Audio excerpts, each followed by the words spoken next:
يمشي. بسم الله الرحمن الرحيم. الحمد لله رب العالمين والصلاة والسلام على أشرف الأنبياء والمرسلين وعلى آله وصحبه أجمعين.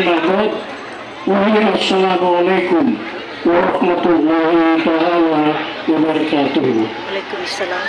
My highest courtesy and respect to beloved Honorable Ahmed Al-Haj Balawad Ibrahim, our Chief Minister, Chair, and of course to our government official and both national Bangsamoro government, men in uniform, especially the armed forces of the Philippines, the Philippine Marine, the Philippine Coast Guard, Philippine Army and others, and also men in uniform of the Philippine National Police, who is maintaining our peace and order in the region.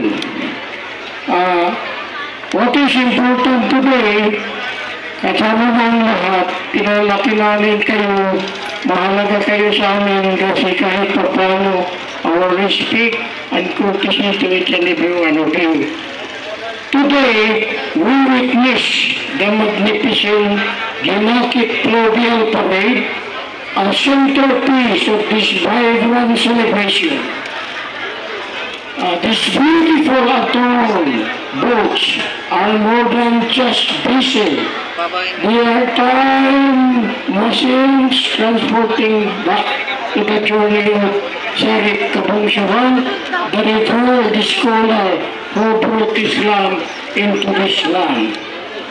But the Ginakit Fluvial Parade is not just a custodic journey, it is a vibrant celebration of the prison, a testament to the creativity, resilience, and indubitable spirit of the Bangsamoro people.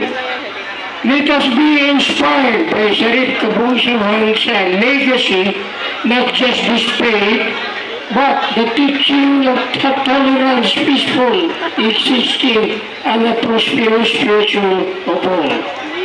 Today, let us celebrate not just this stunning spectacle before us, but the richness of our shared history, the strength of our spirit, and the boundless potential that reside within each and every one of us.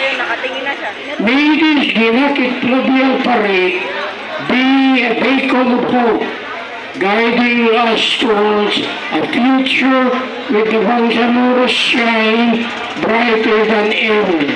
Future of the peace, prosperity, and harmony, flowing like the mighty rivers that surround us. Barakallahu Rufni. Assalamualaikum warahmatullahi ta'ala wabarakatuh. Alaikum salam wa rahmatullahi. Mensahe ni MTI Abu Amri Tali.